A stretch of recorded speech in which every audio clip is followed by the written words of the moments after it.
खरं सांगायचं तर आयुष्यात लक्षात राहण्यासारखे फार थोडे दिवस माणसाच्या वाट्याला येतात. त्यातला हा आजचा माझ्यासाठी एक दिवस आहे.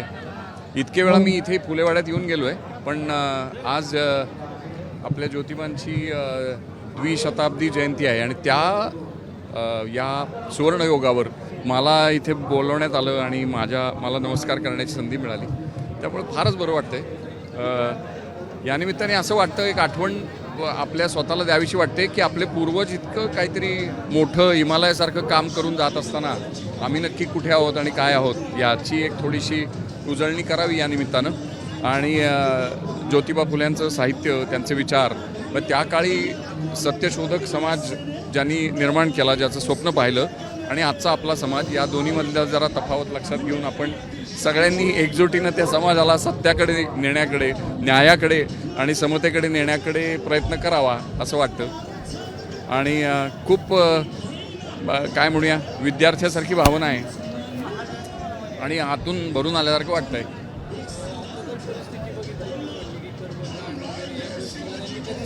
कधीच नाही. हो,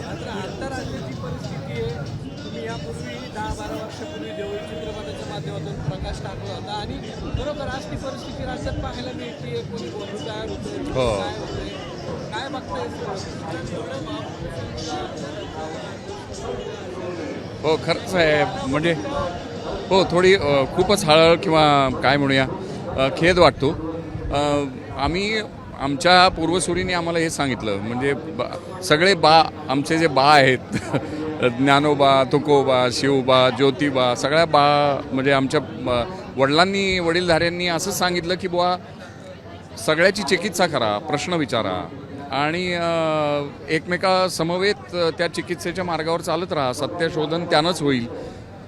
आता अशी शिकवणूक आहे आम्हाला, पण आम्ही भरकटत राहतो मध्ये मध्ये. पुन्हा आम्हाला वाटेवर यायला पाहिजे आणि एकत्रितपणाने यायला पाहिजे. त्याच्यामध्ये उगाच कोणीतरी एकमेकावरती दोषारोप करत बसण्यात अर्थ नाही. समाज म्हणून एकत्रित येऊन आम्ही आमच्यामधलंच हे जे संकट आहे किंवा आमच्यामधलाच जो हा दुर्गुण आहे तो बाहेर काढला पाहिजे असं मला वाटतं. होय,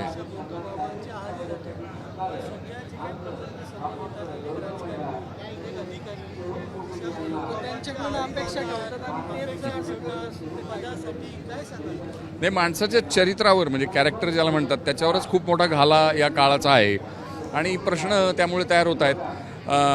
मग ते काही सरकारी अधिकारी असले म्हणून ते माणूसच आहेत शेवटी, किंवा राजकारणी असले तरी माणूसच आहेत. तर त्या एकूणच माणूस म्हणून व्यक्तीच्या चरित्रावर येणारे जे काही आघात आहेत किंवा जी काही संकट आहेत त्याच्यामधनं आपलं चारित्र्य सांभाळत कशी वाटचाल करायची याचा आदर्श जर पाहायचा असेल तर ज्योतिबांचं चरित्र वाचायला पाहिजे. की माणसं शेण टाकत असताना सुद्धा मी चालत राहीन, मी माझं ध्येय, कारण मला ते माहिती आहे की हेच खरंच चांगलं काम आहे. आता अशी कार्य करणारी, असा ध्यास घेणारी, अशी अभ्यासवृत्ती असणारी माणसं तयार केली पाहिजेत जास्तीत जास्त.